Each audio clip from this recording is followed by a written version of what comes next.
in order to get recruited and make your process effective and less stressful, you got to be fishing in the right pond. It's like I have so many kids that they're going off to Michigan camp, they're going to Michigan State, they're going to Notre Dame. It's like you're an NAIA kid, It's like you're wasting your time and your money by going to those camps because they're not going to recruit you. Whether you live northeast, west, or south, the best fast pitch info comes from the coach's mouth.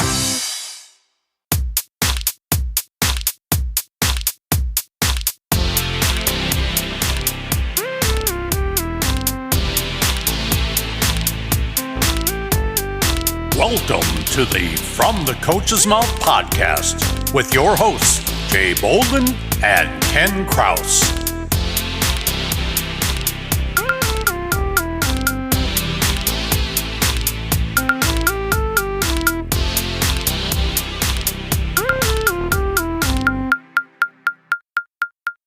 Yes, hello, everybody. Welcome back once again to the From the Coach's Mouth podcast. This is Ken, and I'm here, as always, with my good buddy, Jay Bolden. Jay, how you doing today? Hey, Ken, I'm doing really, really well. I want to talk about something just right out of the box. If anybody that has been listening to our last episode there, we have our first sponsor. So you heard our fantastic, wonderful commercial for that sponsor, which Ken and I both truly believe in, which is Pitch Squeak. Ken, what do you think about having our first sponsor? It's pretty crazy how far this podcast has come. Yeah, I mean, from the time that we first started talking about doing this, and it was just sort of, let's give it a try and see what happens, to now actually having a sponsor come on and sounding like, I feel like Pinocchio. I'm a real boy now. Yeah, well, just hopefully that nose over there doesn't keep getting bigger. That's the only thing I'm worried about. So I don't think it can. But, I think it's pretty cool, Ken. It's like, we just kind of did this thing and it's kind of taken off. And, we continue to get people on this podcast that people want to hear from. And we had a lot of comments this past week on Spotify and Apple Podcasts. So keep putting the comments out there. We really appreciate you guys, the feedback you're giving us and all of those good things. And so, yeah, it's really cool. Yeah, it definitely is. It's fun to see, it's fun to do the commercial, fitting it in there. And we're only going to do products that we believe in, things that, organizations that we believe in, however it goes. We're not just going to do it because we're not in it for the money. We're in it, to help people and help coaches and parents and even players to have a better softball experience. So that's really what we're all about. Absolutely. Speaking of things that can help people, we've got some guests that are coming on today that are really, really, really going to help people understand the whole recruiting process thing. Ken, do you want to give some background about our awesome guests today? Yeah. Well, today's episode is a little different because we don't just have one guest, we actually have two. But together, they've made a name for themselves by helping high school age athletes across many sports, including fast-pitch softball, fulfill their dreams of playing at the collegiate level. Both come to their current positions with extensive fast-pitch softball backgrounds at the travel ball level in the Midwest. One has coached at all ages of travel ball in the Finesse organization, from 10U to 18U, and has taken the college recruiting journey himself as a parent.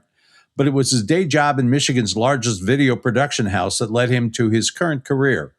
He learned what coaches are looking for and what they don't want to see when evaluating prospective student athletes, and became determined to help up-and-coming athletes avoid the pitfalls while presenting themselves in the best light. The other is still an active coach with the Finesse organization in Ohio, where he has coached the 16U team for 10 years. Hopefully the internet got that right. He is also a varsity coach at Bedford High School in Bedford, Ohio. Together, they are the driving forces behind College Bound Jocks, which provides professional skills and game highlight videos, along with guidance on what collegiate levels are the best fits for the athletes. They also offer web pages that make it easy for both college coaches to learn more about the athletes they're interested in, and for athletes and their parents to monitor the interest level they're receiving from the schools they're targeting. Ladies and gentlemen, please welcome Brian Chidester and Brian May to the From the Coach's Mouth podcast. How y'all doing today? Good. Welcome, gentlemen. Great. Thank you, guys. Glad to be here. Cool. All right, so let's get into it right away. We got you guys for about an hour. I don't want to take up any more. I know you're both super busy gentlemen, so I want to get into it. But we start this question out just like we start every podcast out. Give us a little bit of your background, like when you guys were young. What sports did you play? Did you play in college? So on and so forth. So whichever Brian May, or Brian C, whichever one wants to go first, go ahead and give us a little background on you guys. I'll take that question and start out. So I'm Brian Chidester, and I started college bound Jocks, but it all started back when I actually did play a lot of baseball back in the day. I was a varsity player and did get recruited to play college ball, but life didn't turn that way. So I ended up not playing college ball and went on to being a coach right away, right out of high school. I started coaching travel ball, and that led into eventually my own kids playing at the travel level at first, and then three of my 5 kids ended up playing college ball. My oldest 3 were all very, very athletic and wanted to do such, play college ball. So my 2 sons both played. My first son played D3 ball at Defiance College in Ohio. He played football and baseball there, and then my number 2 son got recruited to St. Leo D2 ball in Florida. After an injury, though, he ended up not being able to compete there anymore and ended up going to Defiance College, and he finished at Defiance College. And then my daughter, who was the softball player of the bunch, we have 5 kids. There's 4 boys and 1 girl, and it turned out she was by far the biggest athlete. Turned out to be recruited by University of Michigan, went on to be a 2-time All-American at Michigan. She was the Big Ten Player of the Year in her junior and senior year, and went on to Team USA and played for Team USA for 10 years and was in the 2020 Olympics in Tokyo. So following her journey all the way through, I just, seeing and watching the best coaches in the world. We traveled all over the world to watch her compete. And I did a lot of talking with coaches in the lobbies of hotels and really getting a lot of information on the process, what they're looking for. I made national TV commercials for a living, so I really didn't need any kind of their gig, but I did the skills videos for kids just for fun and to help them out because that was what coaches were looking for, to help kids get recruited. So we were doing that. I did that for quite a few years, and then eventually the company I worked for, which we did TV commercials, they took a hit in 2008 when the economy went in the tank, and GM and Chrysler both filed bankruptcy, which left our company on the hook for millions of dollars, and they ended up going out of business. So at that point, I decided, you know what, I'm going to go for this. I really, really enjoyed doing it. To me, I had a couple life-changing experiences where I had one of our players got recruited to Harvard, and their coach kept pushing them to go to a mid-major school. And I knew this kid just was a phenomenal student, and it was like, why don't you go to Harvard? You want to be a doctor. It's like, why not go to Harvard? And so got the film in front of the Ivy League coaches. Harvard loved the kid, and they ended up going to Harvard. And I felt like, man, we changed that kid's life. It's like they were going to just get to this mid-major, and now that kid's a doctor in Chicago doing phenomenal. And it's just like, wow, that was pretty cool. I mean, commercials are cool. I've done 2 Super Bowl spots in my career. Didn't even compare to the feeling you got from actually steering that kid to the Ivy League. And then we had another player went to Princeton. I had a player go to Stanford. So just cool, life-changing experiences, and it's just something that you really want to continue to do and help. And so we started CBJ, and it's kind of been quite a journey. We've been doing it for 15 plus years now. And Brian Mays joined the team about 5. It was right during COVID. Yeah, right during COVID. Good timing there. Yeah, but we've now, fast forward all these years, we've done thousands of players. We still have a 99% success rate on getting kids placed. The only kids that we don't end up getting placed are the ones that kind of get to their senior year and decide that they just don't want to do this anymore. They thought they did, but they don't, and they just stop playing. But if kids are really dedicated to really wanting to play it, you will find a place for them. They'll always end up finding a home. And I even had a player last year. She was just an amazing kid out of California. in my mind, absolutely a Division I player, a little undersized, but just made up for it in all these other ways for her skill set and her overhand arm, all the things that you need. She just wasn't getting the traction, but she kept at it. And she kept at it. And I kept promising her. I said, I promise you, just kind of keep doing this. Things are going to fall into place. And sure enough, it was. She had graduated from high school. It was that summer that she finally got seen by this school in Northern California, and they took her on. She's a walk-on there now, but I know that kid will end up getting money at some point because she's a competitor. So anyway, that's kind of a quick nutshell where we started and why we are where we are right now. Okay, and then Brian May, what about you? So I don't have an Olympic story to share, so this is going to be really blah. No, I was a baseball player, growing up. I've got two other brothers, and we're all a year apart. We were super competitive with each other, and back then, we're talking it got late 80s probably. That's when kids actually went outside and played all the time, and that's what we did. I mean, we had a glove on our hand or a ball in our hand, some way, shape, or form, didn't matter what season. And I was a pretty good baseball player back in the day, and then that carried into high school. Then I actually quit baseball to pursue golf and became a very good golfer.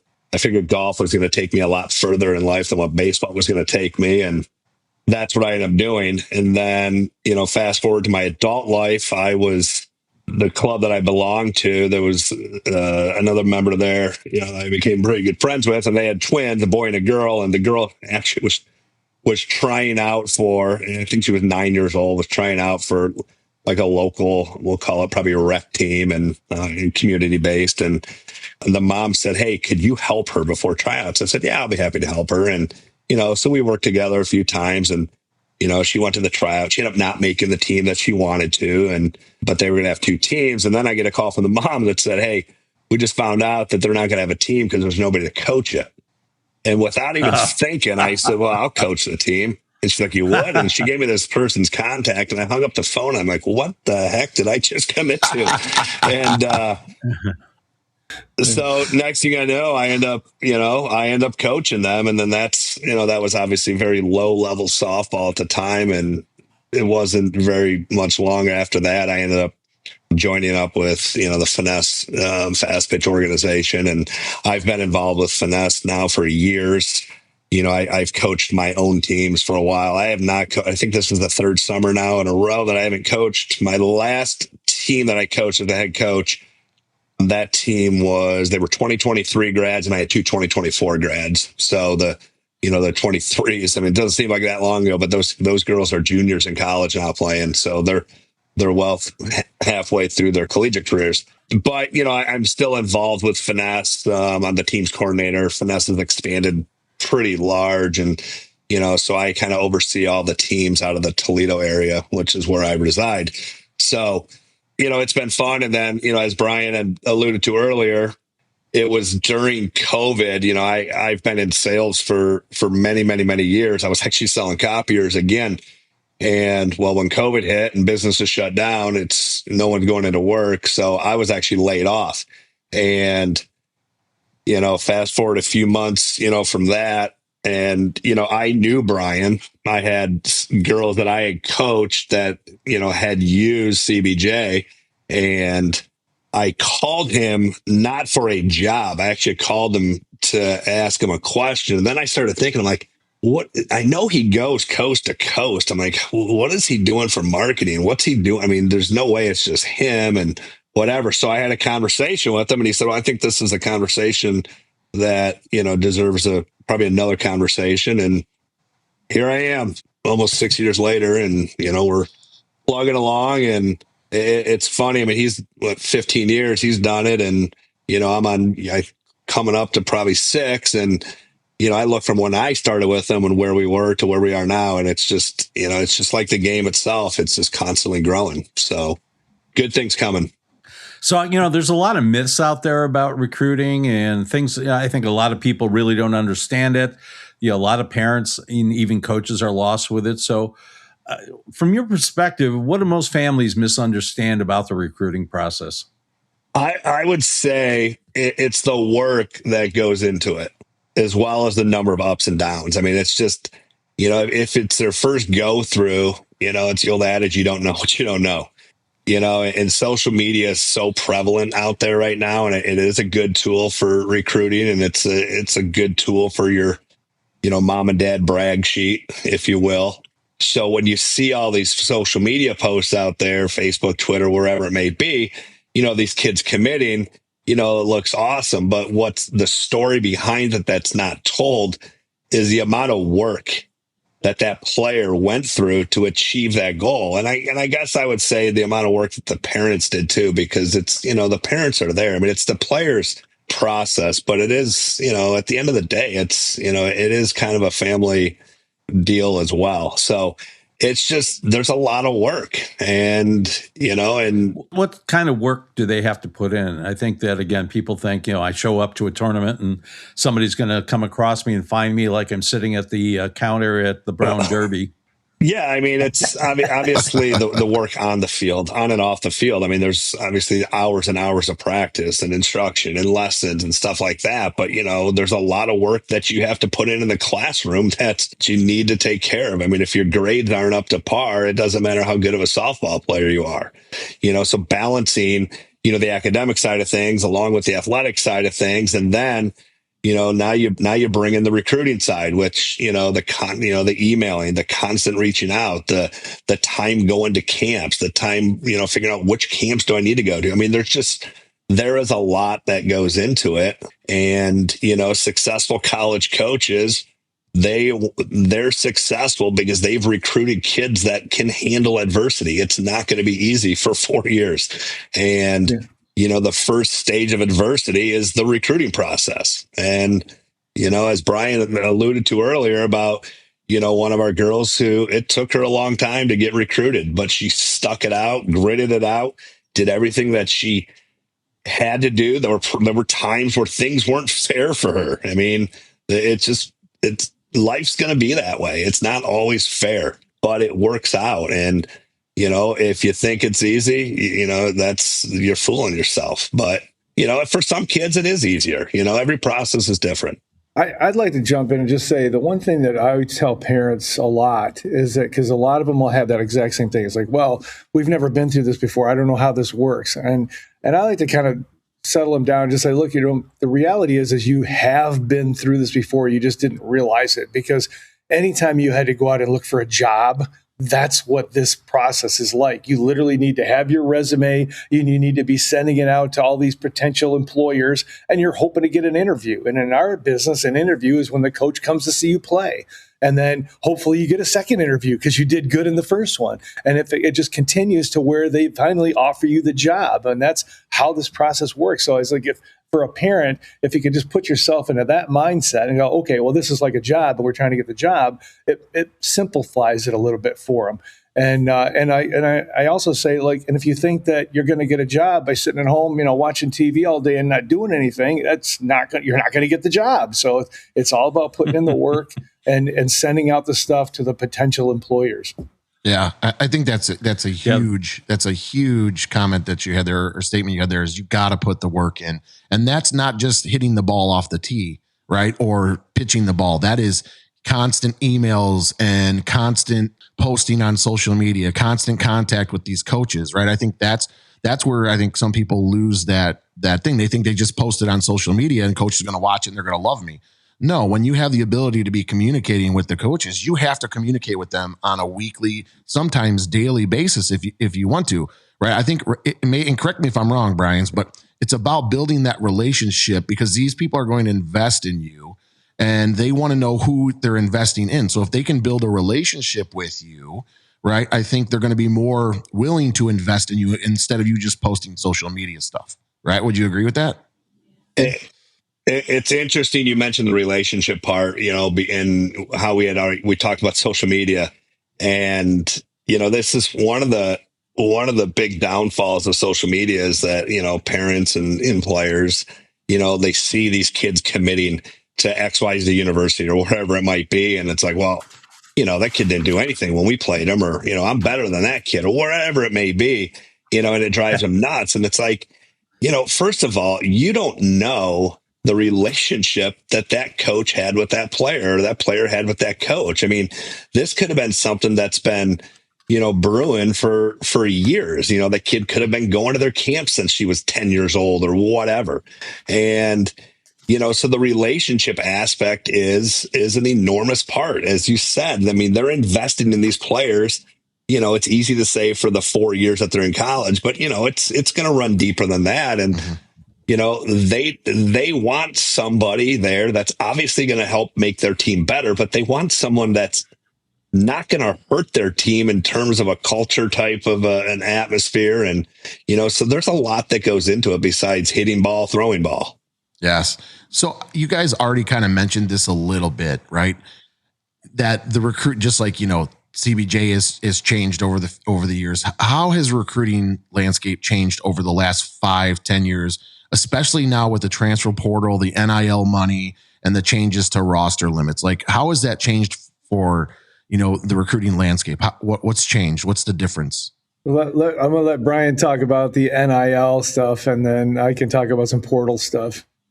So, NIL is obviously a huge thing that's out there in the media, and is it causing changes to the recruiting landscape? Yeah, it is. But, the reality is, in softball, there's not NIL deals typically like we're seeing in the football world.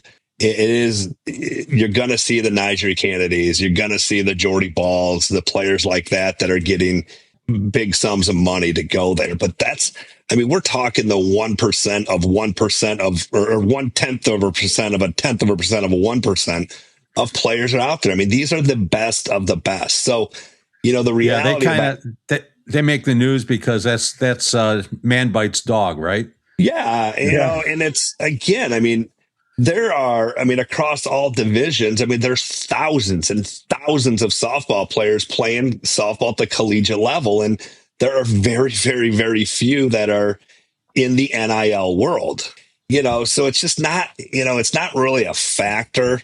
The portal side of things is a little bit more real. That's happening at every level. And obviously the portal is out of control too in all sports. And, there's the old adage out there that the portal's where most girls go, or in this situation, girls go to die. But again, a lot of that is they see Jordy Ball when it goes from Oklahoma back to Nebraska. It's just that simple. It's not that simple. Now, where the portal, and I'm going to relate this kind of the COVID year. If you rewind back to when we're playing softball in COVID and for recruiting, and everyone's like, oh my God, COVID's killing my recruiting process. And, it's easy to focus on those negatives, but there's so many positives that come along with that too. So for the portal, you get a late bloomer. We all know those late bloomers out there where their game just developed a little bit later. And unfortunately, it's not fair in the recruiting process because the recruiting process does start early, but their game came to the next level sometimes after a lot of doors were closed. Well, guess what? Here comes the portal. A kid, a school loses 4 girls to the portal and they've got to replace them. And how are they going to replace them? It's either going to be from the portal or they're going to look at some of those late bloomers. So, we've seen a lot of instances where that's happened. We have, when was it? It was 2 years ago.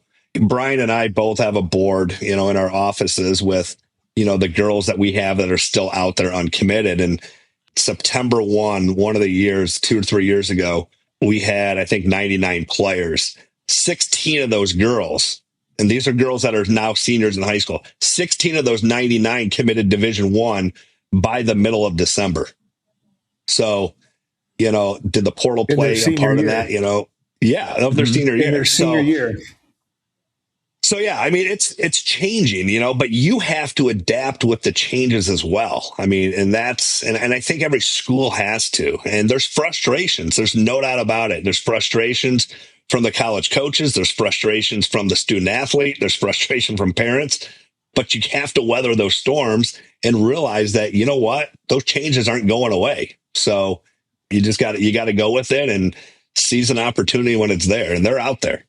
All right. So what What are some of the things, with being recruitable? How do you become recruitable as an athlete? I can take that. So I think the biggest thing, there's so many things that coaches are looking for, but there's one thing that all the coaches are looking for, and that's kids with good attitudes, kids that are hustling everywhere. And what kids don't realize is that, first of all, there's times when coaches are at the field and they might be looking at a particular kid, but they don't go sit behind the backstop. They're going to sit down the line somewhere, so maybe the kid doesn't see him, because they want to see, how does this kid behave during the game? What's their reactions when they kick a ball, or when they overthrow first base, or they strike out? What's this kid's demeanor? And those are the things they want to really know. I mean, a lot of times they'll be talking to people like us. They'll be talking to the travel coaches. Like, tell me about this kid. Tell me about their family. There's all kinds of other things that go into it that make a kid recruitable. I had a kid, this is probably 5-6 years ago now, who it was really bad. Her dad was just a super, super bad temper guy, always yelling. And, there was one time when the police had to come to the tournament and take this guy out of there. So all the coaches are like, no way. And this daughter was a really good pitcher. And it was just like, Division I level pitcher. And all the coaches are like, heck no, I am not dealing with that. It's like, and they all, and I don't really get paid enough for that. Yeah. And the kids suffered for it because of that, so there's those kind of elements. Is like, not just the players, but the parents need to know, you got to behave, and you got to just sit back, chill. If you are somebody that can't, hold your tongue, then stand down way in the outfield somewhere, so you're not going to be a nuisance to your kid. I had a kid, this is going back probably 10 years ago now, that she was a solid player in Michigan State. Michigan State was recruiting this kid. And I was promoting her, and I thought she was a solid player. And we were in Colorado. I wasn't out there, but Jackie Joseph from Michigan State was there, went to see the kid, and she goes, she struck out 3 times in this game that Jackie was at. And the kid calls me, she came to the game, and she's talking to me right at the game. She goes, I struck out 3 times. I was so bad. And she goes, no, I blew my opportunity, blah, blah, blah. I'm like, just relax. Let me see, let me find out how bad it is, So I called Jackie. She picked up right away. She's already made her way to another field. And I asked her, I said, so, I heard she didn't have a good game. She goes, she did fine. She goes, you know what? She battled. She had 3 at-bats. The one at-bat, she had to have 10 foul balls, and she goes, she went down swinging every time. It wasn't like she sat there looking. She goes, I love the kid. I'm definitely going to make her an offer. He says, the other thing, she goes, she struck out. She ran to the dugout. She got her glove, and she ran back on that field. She played good defense. So she goes, no, everybody has a bad day at the plate. No big deal. So it's like, what kids might think is a complete disaster, and what they think, oh my gosh, I was terrible. Coaches, they're looking at other things. It's like, what was your approach? Did you go to the at bat with a solid approach? You're not always going to be successful. So especially like in Colorado, they were playing in some power pools. These are good pitchers. So how did you compete? So those are the things that make you recruitable. It's like, it's the little things that you may or may not even realize. It's like, how are you approaching the game? Are you hustling? Are you vocal? Those are the things that coaches are looking for. Hey, Jay, on a scale of 1 to 10, how important do you think brush contact is for pitchers? It's pretty high up there, Ken. Probably a 10, since it's hard to get maximum speed or accuracy without it. Yeah, I agree.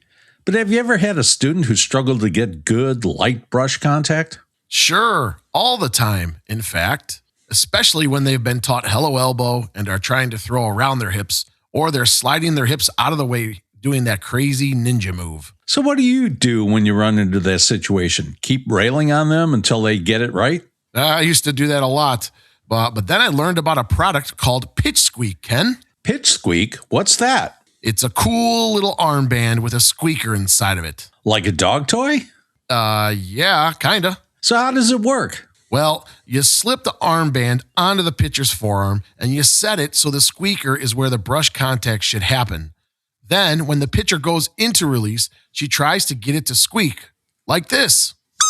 If she makes it happen, she got brush.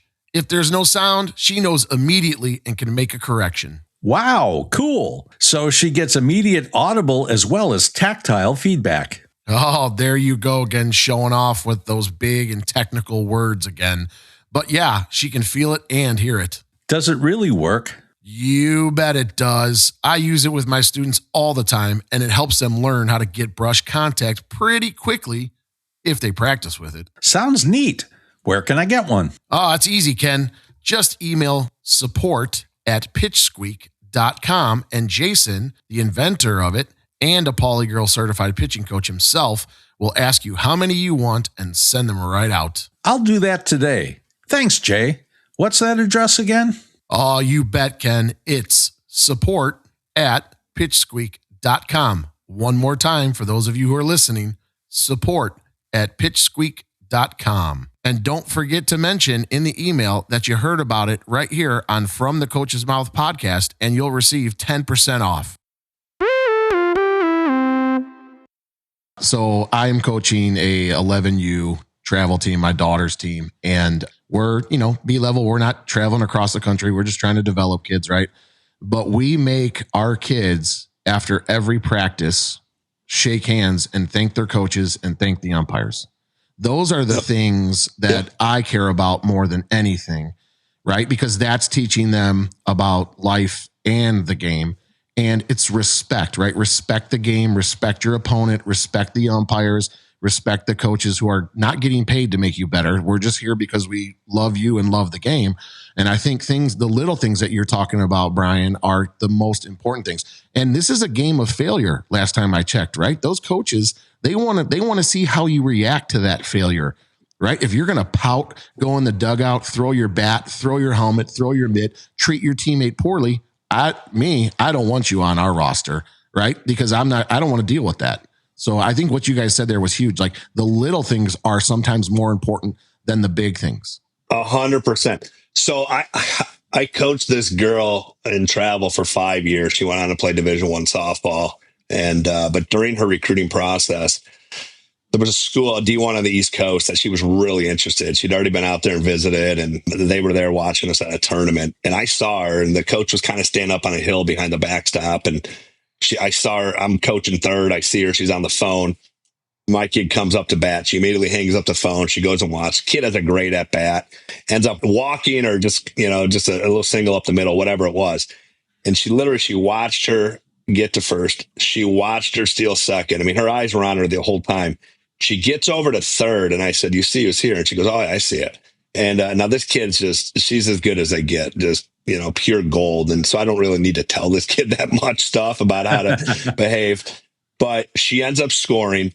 She gets in the dugout. I watch the coach. The coach literally walks from behind the backstop and stands behind our dugout until the half inning ended and watched her the whole time to see how she was in there. Now, this kid is a kid who's always going to be up at the fence, whether she strikes out or she, did something well. So those are the little things, like Brian was mentioned. They're watching everything. Well, this same kid at another tournament, she ended up not going to that school that, I had just referenced. But at another tournament, her dad did my game changer. And he would always ask me, he's like, "What do you think on this?" and whatever. But he was just that type of guy. Well, the coach of the school she ended up committing to is standing right next to her. She hits her first ever home run. Now, this is a slapper, okay? So she's not a power hitter. She goes yard. I mean, I was probably more surprised at third as a coach than she was who hit it. Her dad is standing next to the coach that ended up offering her. And he goes, "I just watched my kid hit her first ever home run. I want to be jumping up and down, going bananas, but I know this coach is right next to me. I don't want to look like that buffoon doing this." I said, "Well, what did you end up doing?" He goes, "I went out to the car after the game and celebrated out there." Awesome. So, I mean, that's a parent who gets it and knows that those eyes are on you. And if I act like an idiot there, this could hurt my kid who just did something remarkable. Yeah. So, you're both right. I mean, they're constantly watching you. So let me add one other thing. Here's another story I had. This is a couple of years ago from a Power 4 assistant coach. And she was at this tournament. I was at the tournament. We were talking afterwards. And she came over and was telling me what she was doing. And she's a big big lady, and she said, I went down, this kid that they were looking at, she goes, I went down and I stood at the end of the dugout and I just stared into that dugout. And I wanted to see, am I going to intimidate this kid when she goes up to bat? I want to see what is she made of mentally?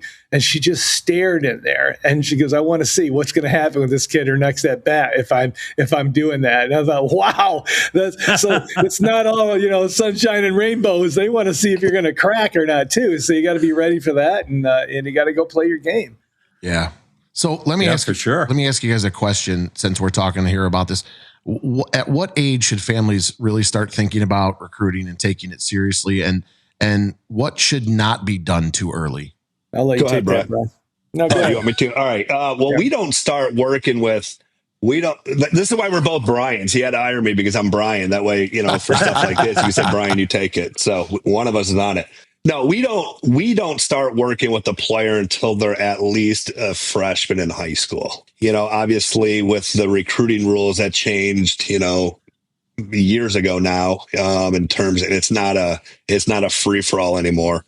You don't need to start in 7th grade. There's companies out there that will call you and be like, oh my gosh, you guys are late. Your kid's in 7th grade. That's totally false. We have had on a couple rare occasions that we've worked with the kid who was entering high school. They were still in that summer leading up to their high school season, but these were kids that are extremely talented players. So, I would say freshman year is about the earliest you want to start. And, because of the NCAA rules and regulations in terms of, what coaches can communicate with you and what they can't, it's a very lonely process early on. And we talk to players and parents about this, meaning it's a one-way street at this point. You're firing off all these emails, and I can't tell you how many times we hear from parents, she's emailing constantly and we don't get anything back. And I said, you're not going to. They're not allowed to. Yeah. If they were allowed, maybe they would. You can get camp information and that's it. A lot of the canned emails that come out. But the purpose of the recruiting process in that freshman, sophomore year is to get your name recognizable, because when the NCAA does permit them to reach out and talk, you want to have your name on their board. If you're not on their list, they've got 7, 8, 9 others, maybe more, that are on there. And now you have to try to crack that quote unquote lineup to get on their list. So, you start too late and, it's going to be an uphill fight, for you the whole time. Now, the second part of your question, you asked some of what should not be done too early. Yeah. I'm going to kind of gear it towards the attitude and the approach of this. You can't freak out early. I mean, it's a marathon. Now it goes fast, and I've used this saying a lot with parents. It's like, for them, little Susie going off to school and moving into a dorm probably seems like an eternity away from them. But the recruiting process, you almost have to subtract 1.5 years, sometimes even 2 years from when that happens. So the process isn't in itself extremely long in terms of years, but you can't freak out. You can't worry too early on. I mean, the parents' actions are going to be seen by the player. So if mom and dad freak out, what's player going to do? They're going to freak out as well. You just got to stay positive. And, the other thing is, on the academic side of things, yes, you can start your recruiting process as a freshman in high school, but your academics, you need to be on par that freshman year and start going. I mean, grades fall way faster than they rise. And, it's just like your ERA, or your batting average. It takes a while to get that thing back up once it tanks. And, academics is not. And, with these schools, they want to see, is this kid even recruitable, on the academic side, because there's so many financial aspects for a coach and their budget and stuff like that they want that high academic. Now, fortunately, in the softball world, these girls by and large are pretty high academic kids. They're smart. It's not the biggest issue, that you see across the rest of the athletic landscape out there. You could probably count on one hand, and I'm not kidding, the kids on our website that have less than a 3.0. So that I think that most girls are taking care of it, but literally most of these players are going to get more academic money than they're going to get athletic money. And a lot of the coaches like to stack their scholarships. So there'd be like, oh, wow, you got this, 4.0. That's awesome because now I can give you this much academic money and I only have to give you this much athletic money to get you to a full or to a really good offer. The higher the grades, the better the coach is going to be because that allows them to save more money for another player, so they can get more kids on scholarship. So, yeah, grades are really big. I'm going to share a very, very, very little known NCAA rule here that most people don't know. At the Division I level, if you have a daughter and she has a 3.3 GPA, you think, yeah, my kid's smart. She's got a 3.3. I mean, heck, when I was in high school, if I had a 3.3, I was thrilled. But per NCAA regulations, if a school offers and that kid commits an athlete who has a sub 3.5 GPA and that kid still receives academic scholarship from that institution, all that academic money gets credited towards the athletic budget of that softball team. So I'm going to lay it out in real simple terms. If that coach offered that player $10,000 athletically, and the school offered that player $10,000 academically, that's $20,000 total.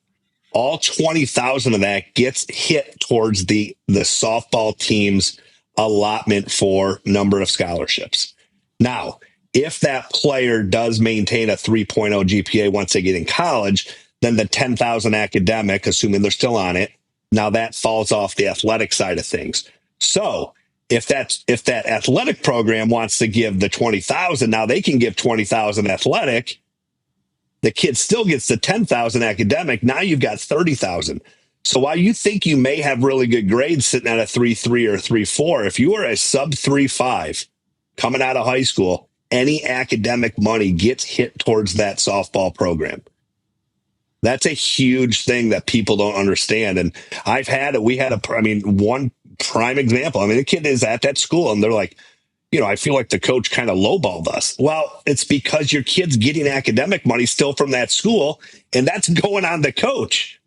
Get her grades up, and then it's going to be different. So that's where grades are so important out there. Wow. Yeah, I was not aware of that at all. Most of the kids that I work with, when I talk to them, they're well above that 3.5 area. My experience has been the same way. And, you get the kids with, 4+. Mm-hmm. And, that's always helpful too. One thing I wanted to ask you guys, kind of want to get into the meat of your business. You're really known for video. That's a lot of what you do. How important is game footage versus skills footage? And how do you build a good video? I can take care of that. So first of all, from my perspective, and I've talked to many, many, many coaches for a lot of years, the skills video, which is what we produce, that's going to be what coaches really want to see more than anything, because we're setting it up to where they can see a lot of reps at the plate. They can see we're doing profile shots, so they can see actual your swing mechanics. What are you looking like? We put on-screen measurables for everything that a kid could measure. So your home to first speed, we're going to put that on the screen for coaches to see. And everything we do is legit. There's no fudging of numbers or whatever. It wouldn't do us any good to do that for coaches. And obviously it doesn't help the kid either. So everything that we put on screen is legit. We have it measures in the computer like a home to first thing from the actual frame that the ball hits the bat to the actual frame when the kid's foot hits the bag. That's your home to first from contact. When we're doing exit velocity, it's right there on the screen. So you can see exactly when it gets hit by the kid and we're hitting off a tee with exit velocity. So that kid's generating all the power. It's not from a pitch. So you get to see, okay, what's their exit velo? It matters because like bigger Division I schools, I've had several, Power 4 schools tell me, look, I'm looking for kids that are hitting 74, 73, 74 or higher, because in their game, if you're not driving the ball to the wall, you're you're singles and you're not winning game with singles. They want you standing on second base because that's how you're striving in runs. So they want that ball getting to the fence in a hurry. And to do that, you need to have kids hitting a higher exit velo. Now, obviously, your slappers aren't going to be that way, but most of your kids that are hitting the ball, that's what they want. They want higher exit velos. Overhand arm speed, obviously, that's an easy one. It's like kids with stronger arms are going to be more effective. If you got a kid with a cannon in the outfield, that's what we want. So we put that all on screen so you can see exactly where this arm strength is. There's pop times for catchers. Same thing. When we're measuring it, it's literally on video. The frame the ball goes in the catcher's glove to the frame the ball goes into the shortstop's glove. That's what's on the screen measuring it. So the pop times cannot be more accurate than what we're putting out there. Pitchers, all the pitch speeds are out there. So you get to see a big, pocket radar display out there, and every pitch the kid throws, you're seeing what their speeds are. It's important because a lot of people, and I know if you guys are giving lessons, you'll see this all the time where people are like pitchers. They're like, oh, you ask the parent or the travel coach, like, what are they throwing? Oh, it's got to be around 60, 61. It's like, no, it's like 57. It's like what your eye sees, and maybe sometimes you really hear that glove popping. I mean, even us sometimes. I mean, if you got a kid with a really good Wilson, it's like sometimes that glove just sounds so good. And you're like, oh, they got to be humming it in there. And, but not the radar gun says otherwise. It's like, it's 58. Those are the things that help a college coach. It's like, yeah, you can show your game changer footage. And it's like, oh, yep, they hit a dinger. That was cool. But that was a one pitch in that one game. And I really don't even know how hard that kid was throwing. She might have been throwing 55 and you just jacked a bomb off her. So for our stuff, it's most important to give them those measurables so they can really see, okay, how do they stack up with other kids that we're looking at? And you can also obviously see just athleticism. I mean, we're filming everything in a way that coaches get a really good look at, like, hey, Brian's hitting a ball up the middle. Can they field that ball on their side, get their body turned, get their hips right, and make that good low arm slot throw? What do they look like when they're doing that? There's a lot of those kind of things that you can really see and get a good look at in the skills video that you really don't get to see in like a game changer video. And I forget about if you're in the outfield, don't even bother putting your game changer video out there because nobody's going to see you. So that's why the skills video is so important, because it really gives coaches, like I always say, this is your resume. This is like we're creating your commercial right now so you can have that to put out to coaches. And then, to me, the biggest part of what we do is we give every player we work with a written evaluation of where we believe they're most likely going to be recruited. And that's based on measurables, it's based on overall athleticism, and it's based on our experience of helping thousands of players get to the college level. It's like, I've had a million kids just like you, and this is where they've ended up, And so I say my big thing is telling people, in order to get recruited and make your process effective and less stressful, you got to be fishing in the right pond. It's like I have so many kids that they're going off to Michigan camp, they're going to Michigan State, they're going to Notre Dame. It's like you're an NAIA kid, It's like you're wasting your time and your money by going to those camps because they're not going to recruit you. And just by you showing up, and it's like, hey, but they know her by a first name basis. Like, yeah, they do. They're cashing your checks. It's like you got to get to the right level. And like I like to say, it's like, look, when you get to the right level and you get in front of the right coaches, that's when the magic happens. That's when you start seeing that interaction where the coach goes, hey, I like this kid. It's like if you're at that level, then when you find your level, that's when the coaches are going to show the interest. But if you're just going to schools that are beyond your reach because they're just recruiting different level kids, you're just wasting time and money. So we always give kids where we believe they're going to most likely be recruited. We also give them hey, you know what? Some kids are like, they're really good D2 kids. And it's like, hey, you actually have, if you increase your exit velo to this and you get your overhand arm speed up and a little bit, you got to get stronger. Then, yeah, could you get into that small D1? Yeah, you can. It's like that's, we'll give them some benchmarks to say this is where you need to get if you want to play at that level. Right now you're here, but if you do this and this, you could catch the eyes of these level coaches. But and then right after you give them all that information, half the time they don't listen and they go off and they waste a whole year going to the wrong camps. So it's like if you could just I know it's a dream of everybody. They want to play at that really high level. I mean, it's awesome to watch those teams on TV, but you also need to have a little bit of reality and go, do you think you can compete at that level? Another issue is like, depending on what level travel ball you play at, it's like if you're playing at a B level travel level and yeah, your kid's like the best kid out there. Yeah, she's the best. It's like, that's awesome. But that, puts you at that D3, D2, maybe NAIA level. It's like if you were to go and compete at the highest level of travel ball, if you're going to Clearwater, if your team was going to, Zuma to June and these kind of tournaments, you'd see what level your kid was at, or like how good does she compete against that level of talent. So that's the thing. A lot of people, like Brian said, you don't know what you don't know. It's like because you haven't been to the mountain, you haven't been to the highest level tournament, so you don't see what's really out there. So that's always the challenge. It's just making sure people start fishing in the right pond. Because like I said, if you fish in the right pond, that's when you get bites. If you're not fishing in the right pond, you're not going to get any bites. So yeah, you guys have covered a lot of our questions here already with a ton of this stuff. So I want to jump around here on this one here, and I see this all the time on social media. How can families tell the difference between real recruiting interest and generic responses or broadcast emails for camps that are just fundraisers, more than recruiting? Like you'll see these kids on social media, Twitter, holding up this wonderful letter from, Tennessee that they got mail from Tennessee. And it's like, you just fill out a questionnaire, you're going to get one of those. Like help families understand the difference between what real recruiting interest is and what those generic responses are just to get you to camp. As you said, right? I try to tell kids all the time, some of these camps are nothing more than money makers, right? So give us a little information on how families can determine the difference between that. Most of them can't determine it, and that's the problem. I can't tell you how many times we hear, yeah, I mean, this coach really loved her at camp, and, she said she was awesome. And I said, well, the reality is these college coaches are people, and by and large, they're very nice people.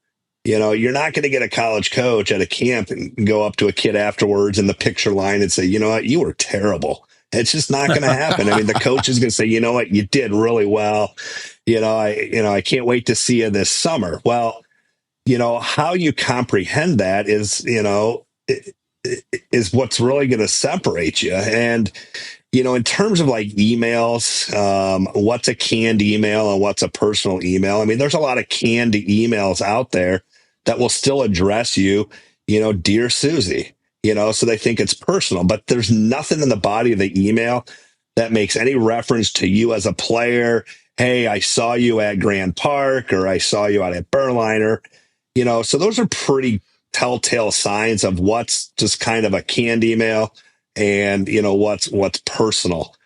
If they mentioned something about you, in it, that's a pretty dead giveaway that this is, they're referring to you. They know who you are, and they may want to see you because, yes, these college coaches need to use their camps and stuff like that, obviously, to recruit the best players they can. But, they're still using it to make money for their programs. I mean, we're unfortunately, softball's not, the highest funded sport at the school, and they need all the funding that they can get there. And camps are one way for it. So, I mean, and there's no shame in denying that they use camps for fundraisers.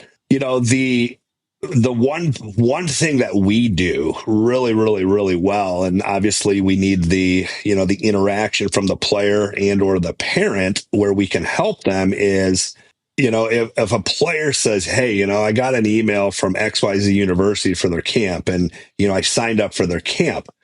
Well, I can pick up the phone and call that college coach and say, hey, we just had Susie Smith just signed up for your camp. Where are you with 27s? She's a 27 outie. And this has happened before. And they said, I'm actually done at that position. So what, they've done in the past is, they've said, and I'll say, do you still need to see the kid? No. You know what? I'm not even recruiting that position. And they've refunded that player before. Now, if that registration comes in, a coach isn't going to look at it and say 27 outfielder. No, I'm done. I'm just going to say, here's your money back. That's not going to happen. But we reach out to these coaches, and we'll reach out to them prior to the camp and say, hey, keep a good look on this girl. She's good. And then I'll follow up after camp and say, how did she do? Where do you stand with her after your camp? So all things like that. I know I kind of got off on a smaller tangent there, but the differences between real interest and generic responses is, I don't want to say a fine line because, sometimes it's a pretty defined line that you can tell, but it's all in the interpretation. Kid comes back to mom and dad walking in the car after the camp, all smiles. Well, what was so good? Coach said I did great. They really liked me. Well, no, you might have. That doesn't mean that you're on the top of their board. Yeah, I always say don't confuse kindness for interest. And so the biggest thing too, which I caution parents a lot on this, because a lot of people are like, they go to a camp and then they're all pissed off afterwards. They're like, oh, that was nothing but a money grab. That was terrible. Wow, they didn't pay any attention to the kids. It's like, okay, so put yourself in the couch coach's shoes for just a minute and say, okay, so we have this camp going on and this kid shows up and she is lights out. It's just like, this kid is doing it all. She's hitting bombs. She's got a great arm. She's super athletic. And you're going, I love this kid, but don't tell her, because this is just a money grab. So we're not going to try to pursue her at all. It's like, that's never going to happen. It's like, if your kid was the right fit for that school and she showed up at the camp, they're going to give her attention. They're not going to go, oh, well, sorry, this is just a money grab. We're not going to give her any attention. So that's all these things that people have in their own heads. And it's like, because their kid didn't get attention, it's because it was a money grab. That's just you justifying that your kid wasn't good enough. That's all it is. Because trust me, if a kid comes and shows up, and it does happen, kids show up at camps where they're like, I didn't even know who that kid was, but they were awesome. We're definitely putting them on the list. My kid's a coach at Michigan right now, and that happens a lot. Kids show up at camp, they were not on their radar, but they are now. So it's just one of those things. Well, what about showcases? There's a few different showcases that go around. They measure metrics and do that sort of thing. What's your experience with that? How do you feel about them? And is there a difference or some showcases that are better than others? Yeah, let me take that one, because we're just dealing with this actually this morning. I had an email from one of our very good players, dads, and he was asking me about signing up for this showcase camps that they have out in Colorado before the tournament actually starts. And my answer to him was like, look, those are really, really good for the kids who are trying to get on those schools' radars, because now they've moved into like actual schools are hosting these camps. So they'll have like Alabama and LSU and, 3 other schools or whatever. They'll have their coaches out there and they're running this particular camp. But you can also go to the camp over there and on this quad, and they have these other schools that are hosting that one. But I said, kids will, and they're not cheap. These are not cheap, camps or showcases. But if you are trying to get on that coach's radar and they don't really know who you are yet, then I'd say, yeah, that's a good option to do that. But if you've already been in front of these coaches several times, they know who you are, they're already coming to see you play in Colorado, then there's not that much reason for you to have to go to all these camps. It's like you have to be a millionaire to continually spend all this money on all the different camps. One of our players just committed yesterday to a D2 in West Virginia, and her mom told me they have gone, since she was a freshman, to 41 camps. 41. I'm like, geez. Wow. And one of them was just a week or so ago. They were down in Florida. Going to a camp there. I'm like, that is just, I can't even fathom what they have spent on that. And it's like, God bless them if you can do it. And hopefully you're not going to the poorhouse doing it. But you don't need to do a lot of those things if the coaches already know who you are. And I'm talking about like the camps that are like right before a tournament or something. If the coach is already coming to that tournament to see you, then don't feel obligated that you have to be there. Just make sure you're reaching out to that coach, letting them know, hey, I'm going to be at the ABC tournament. Here's my schedule. And they're going to be coming to see you anyway. So just keep that in mind. There are ways you can cut some corners on the camps. The showcases are definitely good. We host the CBJ D1 uncommitted games and the CBJ D2 uncommitted games. where we vet all those players that come in. So everybody at the D1 games is legit a D1 kid. So we have a lot of coaches come to that event. We always host it at a Power 4 school, so kids get that feeling. I mean, we have graphics up on the board. I mean, up on the scoreboard, your pictures up there with all cool graphics. We live stream it with professional broadcasters. So it's a real feel for a big-time game. But most of the players that are coming there, they're coming because we're going to have 30-plus Division I schools there, and they want to get in front of those people. I mean, if you're already this close, to committing to one of those other schools, then you probably don't need that. And I'm gonna jump. You talked about like some of these, that go there and get your measurables and stuff like that. And there's obviously companies out there that this is what they do. ODM is a perfect one. I mean, ODM, he's been around forever, and he's trusted, in the world. But you go to some of these quote unquote showcase camps that they're getting your measurables. I've seen situations where it's actually hurt a kid because the person or people that are running, whether it's a stopwatch or whatever, it's just the accuracy isn't there. We have a kid. She's a Power 4 softball player, currently playing Power 4, and she was at a camp actually on campus of a school, and we found out from the coach that she was a catcher. Her pop time was over 2, and it's impossible. This kid's pop time is not over 2. And not it's who is doing it? Yeah.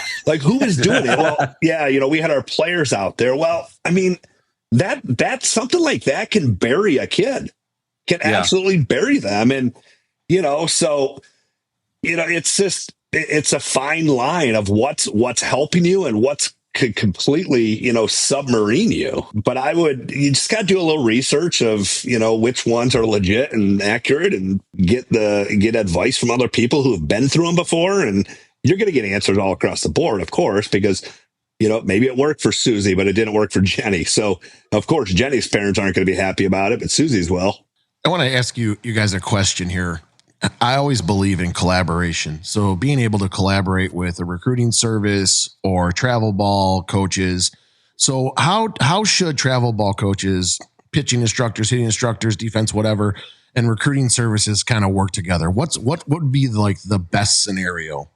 So I'm going to take this as a former coach, former coach. And I mean, this is actually why I'm still sitting here right now, with Brian, is because of this exact situation. I was calling him to talk about a player. The more collaboration there can be between, in our case, between CBJ and that player's, travel coach or hitting coach or pitching coach, the better it is going to be for the player.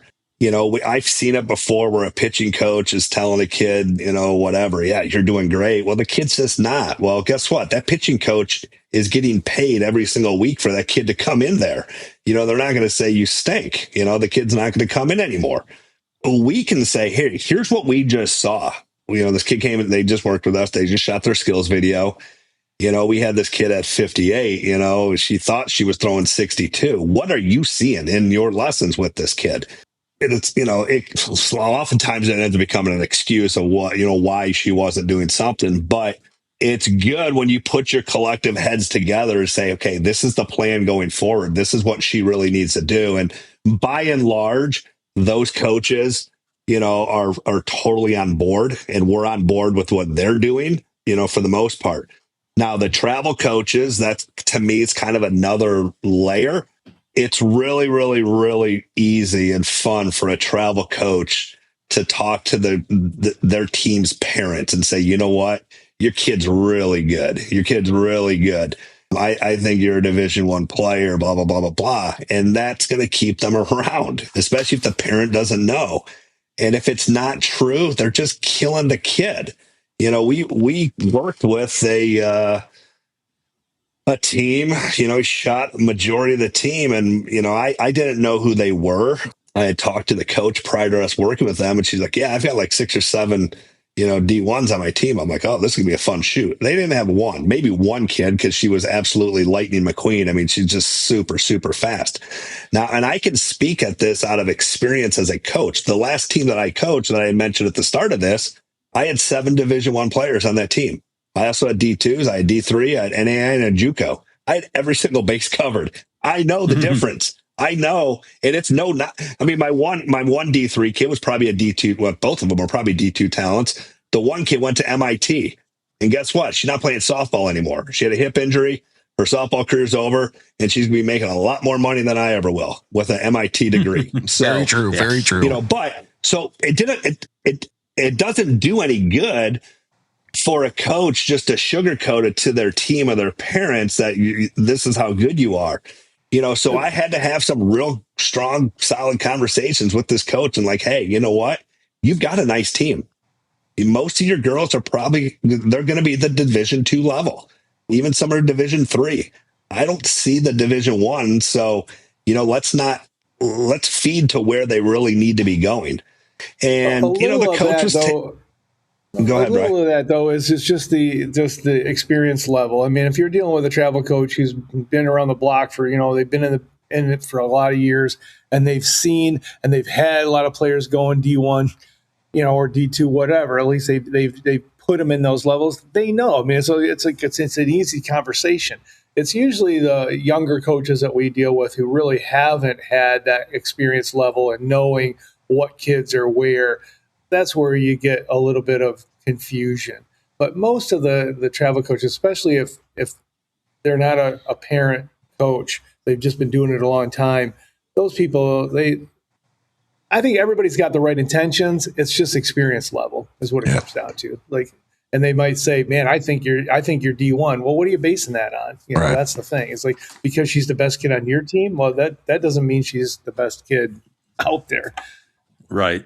All right. Well, guys, we told you it'd be an hour. We're running a little bit longer than that. We appreciate the extra time from you. I know that you're very busy. You got a lot of kids to help out. So just one more question. What advice do you give to an athlete who's training hard but maybe not getting the traction yet?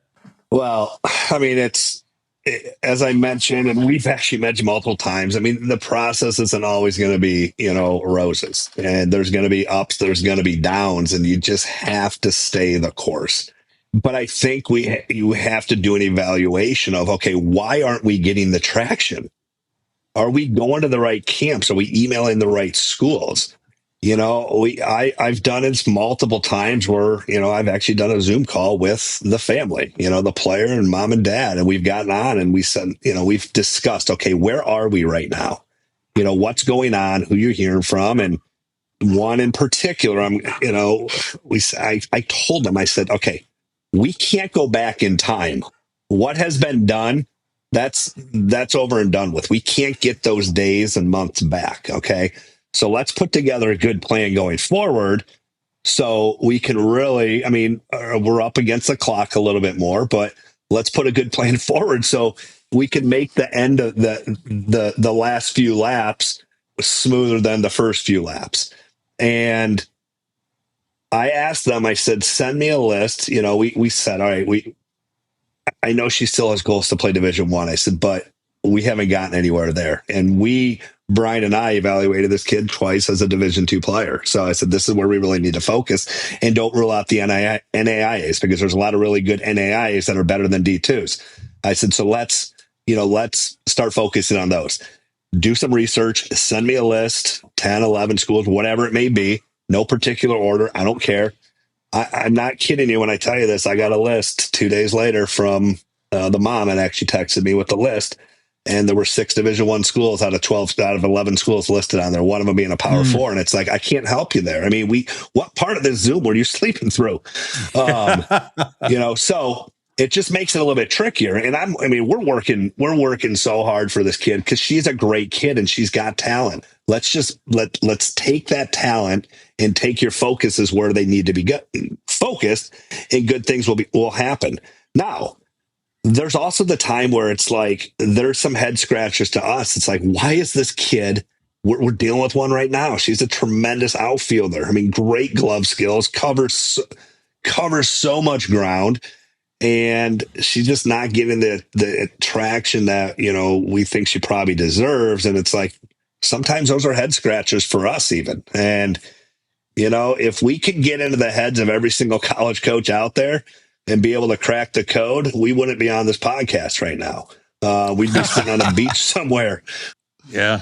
Yeah. But, there's just sometimes even if you do everything you can do and it still may not breed the result that you think you deserve or expect. And, but for the most part, if you work the process the way it needs to be worked, it's gonna work out. And there's gonna be lows, and there's gonna be a lot of highs, and you got to balance them both.